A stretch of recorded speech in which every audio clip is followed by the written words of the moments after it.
So generally we get engineering proposals from the researchers, which are highly ambitious. And having done enough of these over the years, we're kind of able to identify which ones have the highest chance of success. And so this is how we determine what we're going to invest in. And obviously there's an opportunity of this is really going to be a paradigm shift in terms of affecting a new underserved population, new technology that creates new experiences for humanity, that kind of stuff. You're listening to the Microsoft Research Podcast, a show that brings you closer to the cutting edge of technology research and the scientists behind it. I'm your host, Gretchen Huizinga.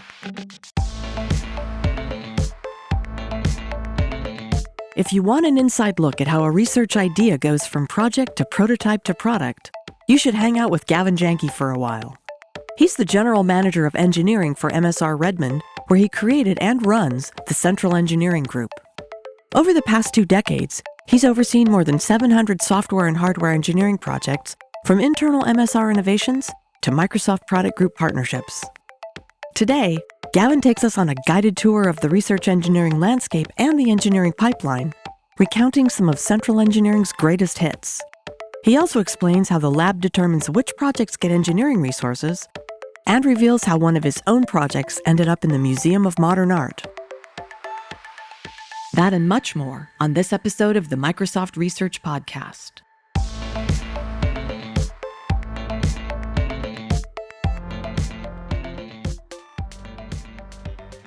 Gavin Jancke, welcome to the podcast. Thanks, Gretchen, for hosting me. You're the general manager and engineering research manager of MSR's Central Engineering. And because this group is so different from the others here at MSR, I want to split this situating into 2 parts. So first, give us a really short elevator pitch for what you do in Central Engineering and why your group exists. Right. So MSR's core mission, obviously, is to advance the state-of-the-art in computer science and also deliver cutting-edge technology to Microsoft itself. And so our team essentially is a capability for hire within the division to help researchers transform their ideas into reality. And it's both, very early and also late-stage engineering engagement with the research teams. It spans tech transfers, internal research team engineering from the first napkin conversion of an algorithm into living, breathing software or hardware. So we pretty much cover the spectrum. And the team that I have is fully multidisciplinary with engineers, program managers, designers, quality assurance folks, and hardware engineers. And the challenge today, compared to, 2 decades ago when MSR was first formed, when there was pretty much just the beige box underneath the desk, that was the state-of-the-art of computing at the time. The industry and the landscape has dramatically shifted, and to create software and innovation is dramatically broad. So when researchers want to innovate, an army of 1 or 2 or 3 sometimes just cannot achieve it. So it requires a deep bench of product disciplines and also working style, diversity too, in being able to create these manifestations. So my team essentially is a central capability for the Redmond lab itself to tap upon when the research teams don't have enough people to do something ambitious, or they need specific skills that they can't necessarily hire for. And so my team fills those gaps and executes. Well, now that we know what Central Engineering does, let's zoom in and talk in more detail about the current engagement model. You've sort of alluded to that just now. Maybe you could start by giving us a snapshot of the traditional engineering to product pipeline, and then explain the Central Engineering model and how it came about and how it's different by design. So historically, Microsoft Research, when it started 25 years ago, there were researchers and what we call embedded research design engineers. And an RSDE, which is a research software design engineer, it's R plus SDE. And at any moment in time, those embedded RSDEs can be 100% R, 100% SDE, and anything in between. And that slider changes over time. So that's traditionally how MSR was structured up until about 20 years ago. I actually started out as an embedded RSTE myself. So I kind of got firsthand what being an engineer in MSR was like in that traditional model.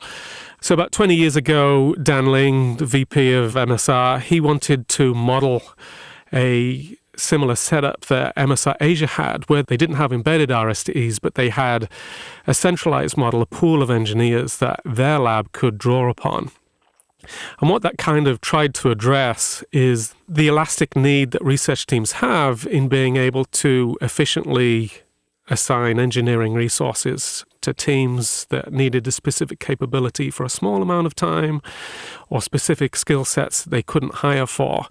So Dan Ling and Jack Breeze came to me and said, we'd like to form something here. Can you set something up? We'll give you 2 heads to start with and come up with an engagement model with the lab and see exactly what happens.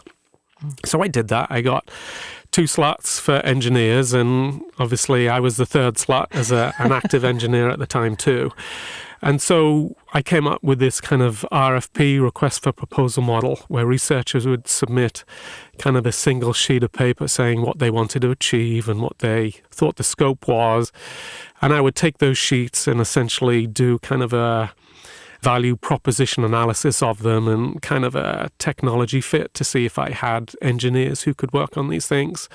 And this is how the central engineering model started. Let me ask you then, what was your metric for choosing a project? Yeah, so the proposals would come directly to me, and then myself and the office of directors at the time, we would sit down and huddle and look over these proposals, and I had pre-vetted them and had spoken to the researchers to determine exactly what was being requested here. And so I would get kind of a gut feel in terms of, yes, this is ambitious. Yes, this is achievable. No, this can't be done without 10 engineers and a whole product team behind it. And I was kind of applying an instinctual gut model approach to these analysis of projects. And as leadership changed, I kind of respected my insights into these, but they wanted something more formalized. So I tried to reduce what was my instinct into an actual formula. So I try and equally balance the tech transfer value proposition. Is it going to advance the state of the art for the researchers themselves? Do we have a good engineering fit with these kind of projects? Is it achievable? And then I'd kind of have my own chip, which would be the kind of the fun factor metric. So I broke this equation into kind of 5 pieces with our new leadership, and we started running the projects using this model. Now today, that has gone through essentially 17 years of evolution. We have a whole new process now, which is based on the existing models and weightings and that kind of stuff, and it's called Pitch Tank. So Pitch Tank, I came up with the cheesy name based I love that name. off the show Shark Tank, right? Whereby inventors would come on the show to get VC funding. And so Pitch Tank was formed, whereby we also were trying to address kind of transparency issues because researchers didn't really understand how decisions got made. And so we really opened it up in terms of the researchers would actually do the pitching of their proposals themselves rather than me present to the office of directors or leadership. So very much like the show. Very much so. So they own the messaging, they own the pitch and the presentation. I also changed who the program committee was in terms of the evaluation, and our leader, Donald Kosman, currently wanted to completely democratize and open that up, where leadership themselves wasn't involved at all in making these decisions. Interesting. It was owned by the people of the lab themselves. And so I equally split up the program committee into an equal weighting of 4 researchers and 4 engineering folks from my team. So we could bring the engineering perspective to these decisions. The researchers could bring their research perspectives in terms of evaluating these projects. And so we've run Pitch Tank for about 3 years now. We've had about 5 sessions, and it seems to be working really well. How many do you choose per tank? So the Pitch Tank that we just ran 2 weeks ago in January 2020, we had 16 pitches on the line, which was our most ever. It was actually a challenge. We had to split this across 3 days of 3.5-hour sessions, which is quite the workload. And there's a lot of due diligence that we do ahead of time. So the researchers still have to write the proposals. And then we also have a pre-pitch session with the researchers to help them hone what their pitches are and what their value proposition requests are going to be. So I have members of my team help them hone that. And then after the pitch tank, the committee get together and we have a scoring session where we enter these value weights into our scoring model, and we create a color heat map, which actually shows basically the scores on a heat map, how we execute and prioritize which projects we're going to invest in. I am seeing a reality TV show here. Yeah. Well, let's talk about you for a minute, Gavin, and what gets you up in the morning. You've been at Microsoft Research for a long time, and at Microsoft for even longer. And you've done a lot in your career here. In your current role, though, you're both a partner-level leader and what I would call a roll-up-your-sleeves doer. And that's by choice. So tell us how you keep all the plates spinning above your head and why. Yeah, the plate spinning thing is quite the challenge. So what gets me up in the morning is obviously meaningful work. Both myself and the engineers in our lab, and obviously the researchers too. We find great meaning in the work that we do. When we're obviously privileged to work with several hundred PhDs with cutting-edge breakthrough technology and ideas. So for me and folks on my team, we get a vast diversity in job content. And to be able to come to that every day and not only work on new projects, but new angles to the problems that we work on every day is just profound. So for me, as an engineer, obviously, I lead a team and I provide engineering leadership within the lab to the researchers and beyond. But I also am an individual contributor engineer myself. I'm a trained engineer by profession, and I really strive to keep that alive because I feel if I'm not an effective engineer and up-to-date and practiced and versed in the latest technologies and challenges and stuff like that, I don't feel like that I can be an effective engineering leader and be able to steer and help my team steer the research execution in creating real solvable engineering problems. I have a real issue with overcommitment because when I see these incredible research problems being presented, I have a problem not saying yes. But that overcommitment helps me really focus on delivering and executing on innovation. And that's also a role model for the rest of the team too, because they see that I'm kind of fearless in diving into the hardest firmware engineering problem or whatever it is. So I get the best of both worlds, both in terms of engineering leadership, managing an incredible team of talented people, but also staying a talented engineer myself. How do you keep your creds up? I'm just looking at hours in a day, and what you do here, I know because I've had people who work with you talk about you. And so, when do you do this? It's a challenge. Obviously, when I'm at work, I do the least amount of individual contributor engineering. But in my kind of role, one doesn't have a work week per se. When you find passion in a career, it spills over beyond a 40-hour week. So I do find precious time at the end of the day when everyone's gone to bed to basically innovate as an individual contributor engineer. I've even resorted to try and avoid the commute by car, which is pretty horrendous from Seattle over to the east side of... I can't even.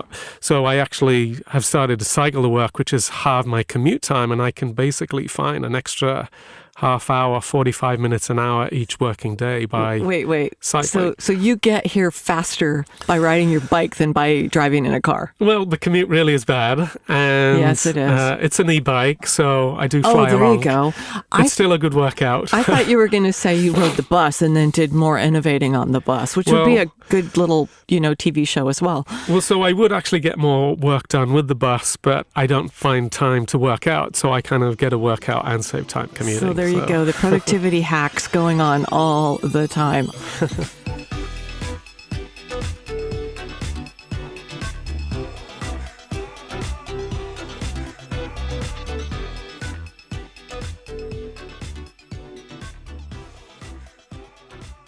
Gavin, your central engineering team has worked on more than 700 projects over the 20 years that you've been at this, and over such a large range of topics that it would take less time to list what you haven't done than what you have.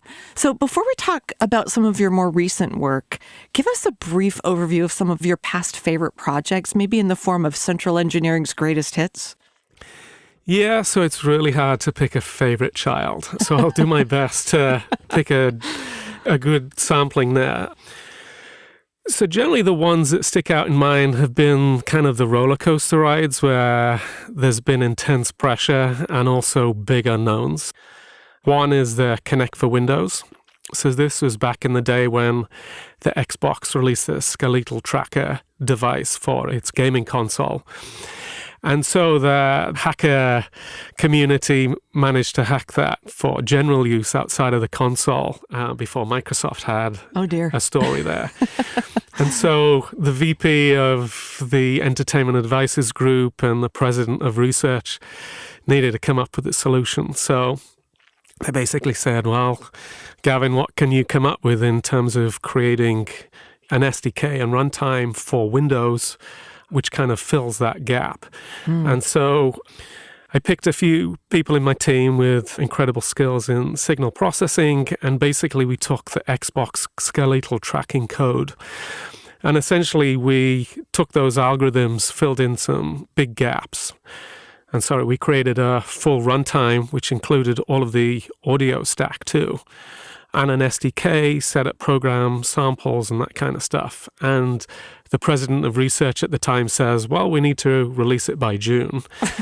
So essentially we had 14 weeks to deliver a company-grade offering for Connect for Windows. So that really stuck out in my mind. It was a fantastic run. There were lots of, hot-collared moments there. Some other ones that come to the top of the list. So Skype Translator was another great one. This involved working with the research team, the machine translation team, and the Skype team in terms of how do we create an experience that links the machine translation backend with the Skype front.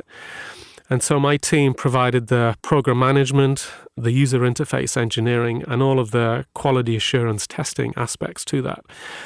That was another kind of thrill ride, which involved, I think, 5 different continents of players. And we worked very closely with the machine translation team.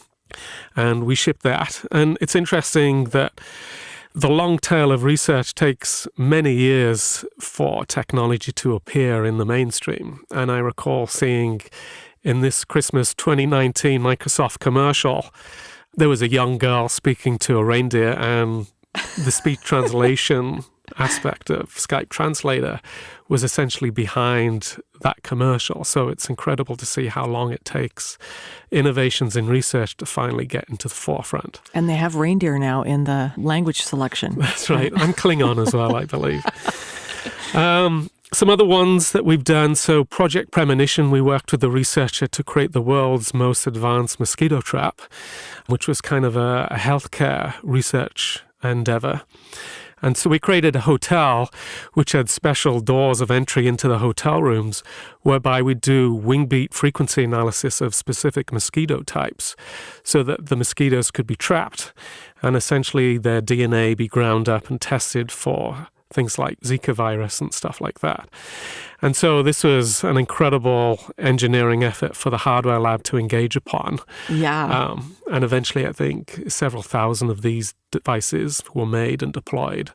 So that was another fun one that comes to mind.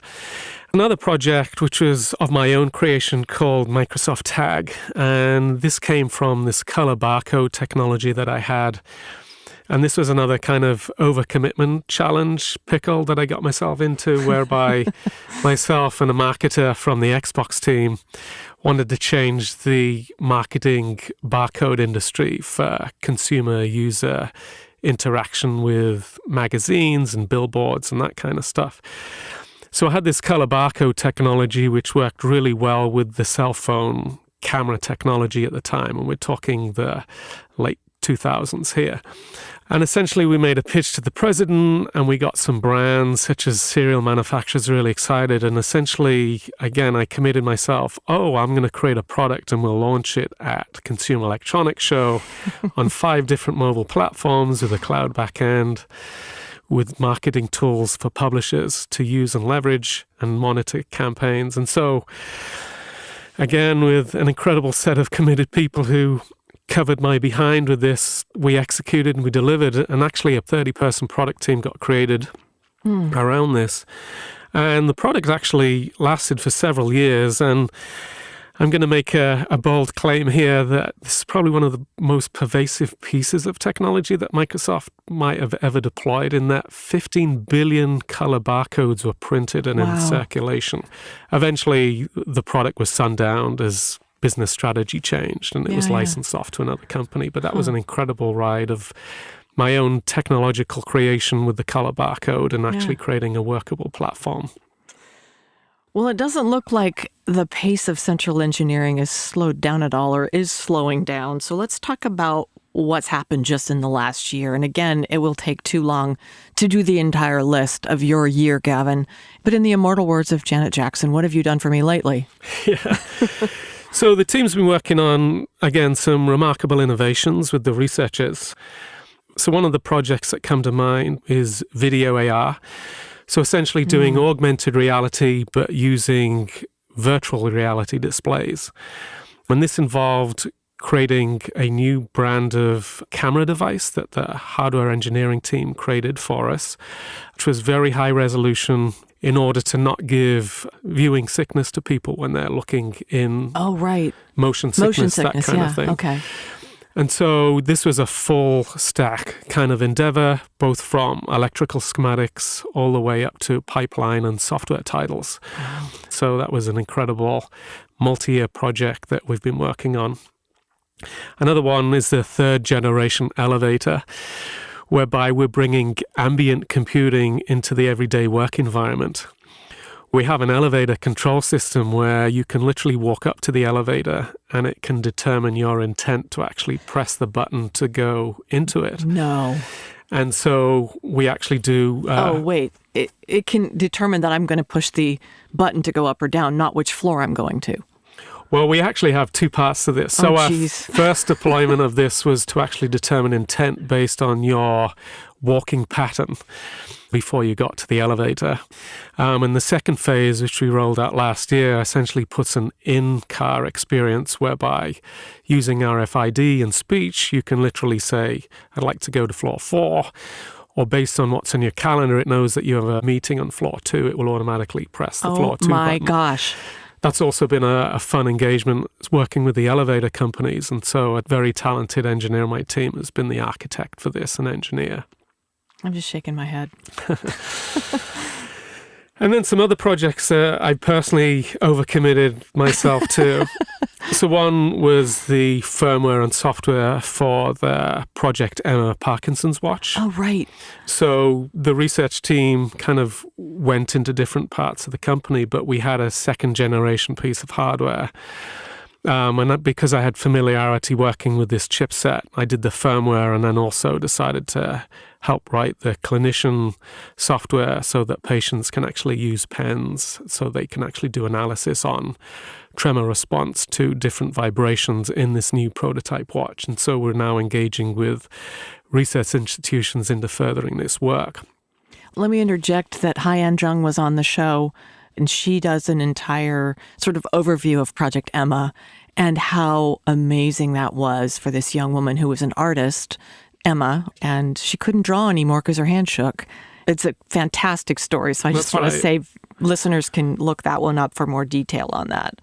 But it's interesting. I didn't know how much involvement you had with it. Yeah, that was very meaningful work for me because aside from the very fun technical challenge, obviously it's serving an underserved community in terms of improving their lives. And so tying into that, now I'm kind of generating a theme to my kind of underlying passion. So I was working with the innovations team about a year ago on detecting pollution using inks that change color based on different gas levels in the atmosphere. And I thought, well, perhaps there's also a parallel way of doing this digitally. And so I came up with this harebrained idea of creating an air quality sensing device, which could be cellular connected, doesn't require any infrastructure beyond the cellular signal. So we could do dense air quality measuring. And so this kind of hardware, firmware innovation kind of pulled in the other parts of the research team. And so there's a significant effort around air quality measuring that we're now actually deploying to major US cities, which give new insights into kind of pollution and climate awareness. So this has been another incredible project. One of the hottest lines of machine learning research across the labs is teaching machines to make decisions under uncertainty. You've said that operating under uncertain conditions is one of central engineering's greatest strengths, and even a differentiator. So talk about how your ability to work with ambiguity plays out in your world. So generally we get engineering proposals from the researchers which are highly ambitious. There's often quite a bit of naivety around the final mile execution of these things, whereby they have an algorithm that works great on a huge desktop machine under their desk, but then they want it to run on a chip that runs on 3.3 volts with a battery life of 10 months or so.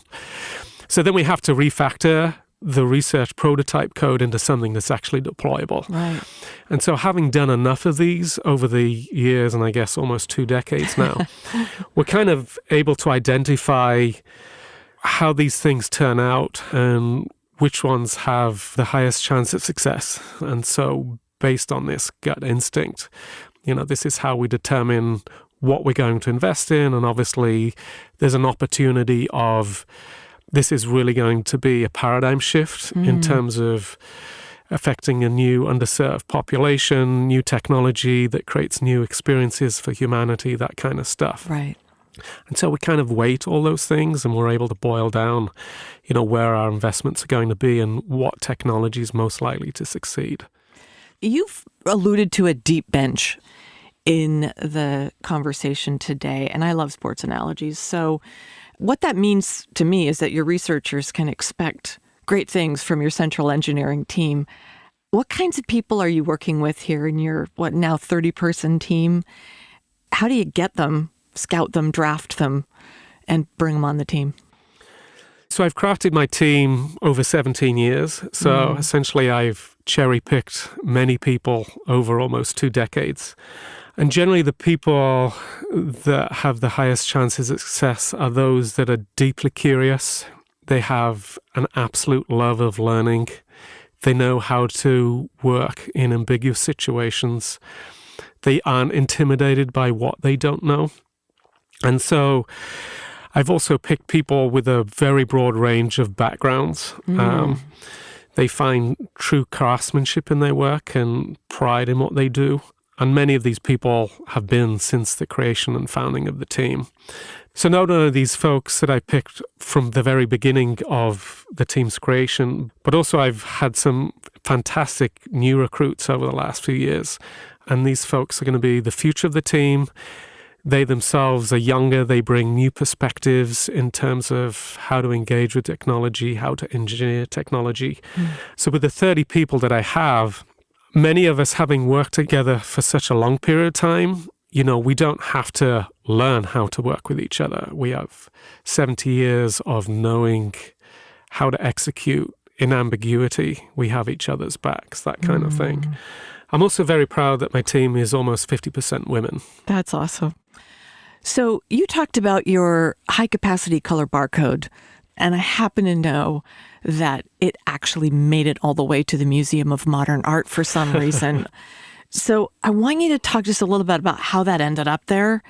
And then what are your thoughts about the importance of beauty and art and design in technology? Because I know this is something a lot of your team members are interested in. So the barcode itself came from a project working with researchers that we were doing on trying to create a counterfeit proof ID. And so we were trying to stuff a cryptographic hash of birth date and all that stuff together with the person's image so that neither could be faked. And in order to achieve that density, a black and white barcode of the day just wasn't achievable. So came up with the notion of using colors to store additional bits per symbol. And essentially came up with this color barcode, and somehow it ended up being picked up in some trade magazine that we were trying to achieve this. And the Museum of Modern Art was doing a initiative along the lines of design and the elastic mind, which is how momentous changes in technology reflect major adjustments in human behavior. Right. And so it got picked to go in the Museum of Modern Art. It was exhibited there for several months, and that's how it ended up there. All right. And so, just in terms of, I've seen a picture of it, and it is beautiful. How then do you think and employ or deploy concepts of beautiful design and art and beauty into the work that you do? So actually, I've always had a love for user interfaces. And when I first started Microsoft, I started as a user interface engineer in the SQL group, creating the first graphical user interfaces for the product. And so I was experimenting with kind of the first 3D looking user interfaces for Windows that Microsoft had released, the buttons and things that kind of beveled looks and stuff like that. So I've always had a kind of interest in design. I'm by no means a designer. I'm just a wannabe designer.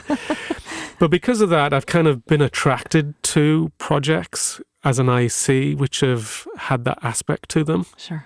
I was involved in the founding of Studio 99, which was basically a design and technology and a technology and design kind of initiative within MSR. And so I also kind of pick projects that have a design element to them. I don't think it can be understated that user experience and user interaction is a very underlooked discipline. And I had an incredible user experience manager working for me over the years who really honed my appreciation for that in kind of design first engineering and innovation. And so that's continued over the years.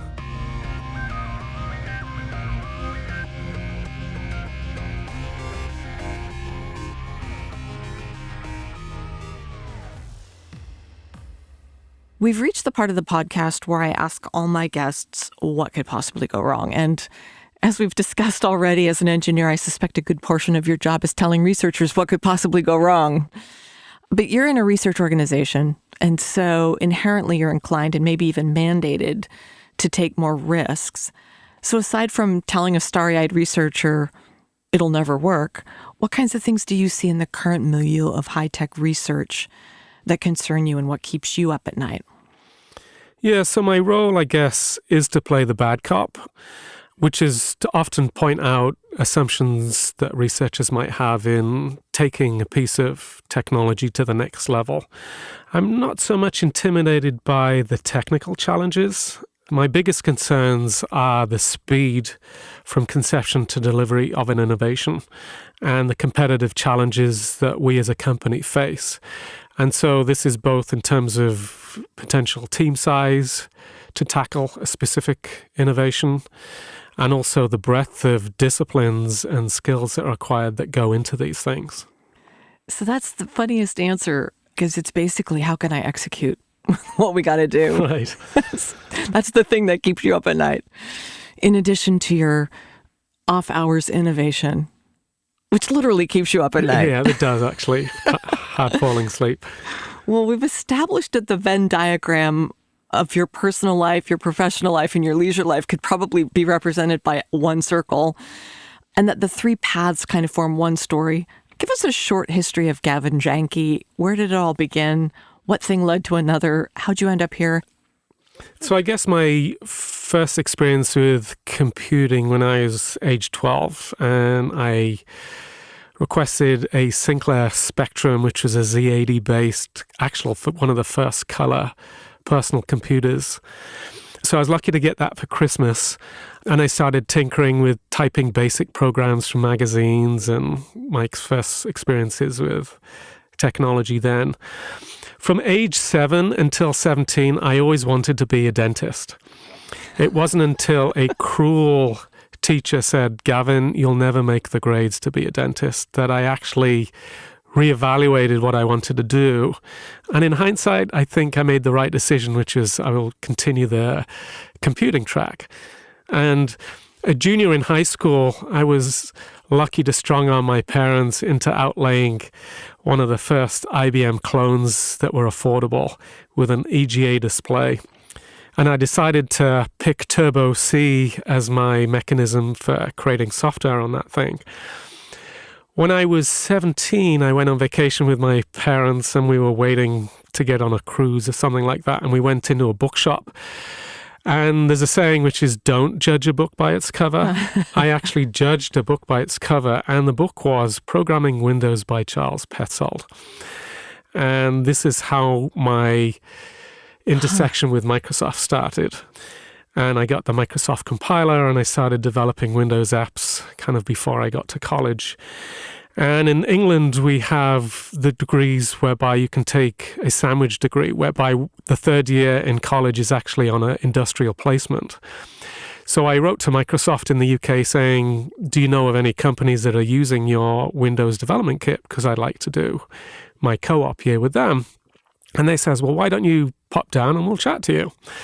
So I drove down to Microsoft UK and chatted to their developer support department. And I left loaded up with SDKs and OS2 development SDKs in my arms and basically worked for my third year industrial placement in Microsoft product support in the UK. I also created an internal scheduling and phone book directory app for Windows. And that kind of got me notoriety within the company. And one of my mentors back at the time said, oh, you should apply for an internship in the development groups over in Redmond. So I was all starry-eyed at that and actually managed to secure that. And this is when I was introduced to the SQL team and had an internship there. And essentially, upon my exit, they offered me a full-time position. So I had my hardest year of my life, which was finishing my final year of university, knowing that I'd be working in the USA in the SQL Server team as an engineer. So that's how my start with Microsoft began, and the rest is kind of history. Gavin, tell us something we might not know about you and how perhaps it's impacted your life and career. Yeah, so from about age 10 until 21 years old, I was a sprinter, and my speciality, as it were, was 200 meters. So I had some amazing but hard Scottish running coaches where I was a member of the local running club. Essentially, it was a year-long commitment whereby I'd run in driving sideways rain in the north of England. And over the years, I went to competitions and stuff like that. And by age 17, this culminated in me winning the bronze at the English National School Championships. And sadly, 20 yards from the end, I pulled a hamstring. Who knows how that ending might have happened. Oh, my gosh. But I became part of the English team. Unfortunately, because of that injury, I wasn't able to compete. Oh, man. But by my Microsoft internships, I couldn't offer that kind of dedication to my running. So I obviously rededicated it to Microsoft.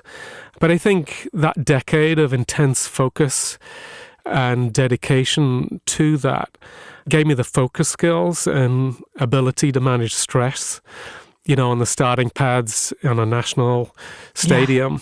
So I really think that's helped me manage various aspects of my career. I've got the music to Vangelis running through my head, running on the beach in Scotland in the rain. Ding, ding, ding, ding. Well, we're getting to the end of the podcast, and I'm disappointed because I want to keep talking to you forever, so maybe we'll go for a pint. Do you do pints here? Oh, I drink a pint. At the end of every podcast, I ask my guests to leave us with some words of wisdom. And you're talking mostly here to an audience of researchers, PhDs, postdocs, emerging researchers, and the people that love them. From your position at the intersection of what I would call blue sky and rubber meets the road, what ought our listeners to be thinking about and working on if they want to follow in your footsteps? And what kind of journey are they in for? So I really feel that if you can find a career where you can combine your passions and your hobbies into it, that's where you're really going to have an incredible journey. I don't think one can confine oneself to a 40-hour week to find incredible success and richness in a career. So I really feel like, for me, risk-taking has been an incredible part of what I've gotten out of my career, where one shouldn't feel intimidated by one's own constraints and fears. And if you can find a way of being able to overcome that, I think you'll really find richness and meaning in your work. But also I feel like engaging outside of one's specific job role is also another important aspect. For me, collaborating with others in hackathons and stuff like that, surprising things have happened in my career, whereby I've learned a new aspect of engineering, which has set up subsequent years and joys of future work. Yeah. I'm seeing the Venn diagram overlaps again. It's like, if you can find what you love, it almost isn't work. Exactly. Gavin Jancke, thank you for joining us today. Thanks so much. It's been a pleasure.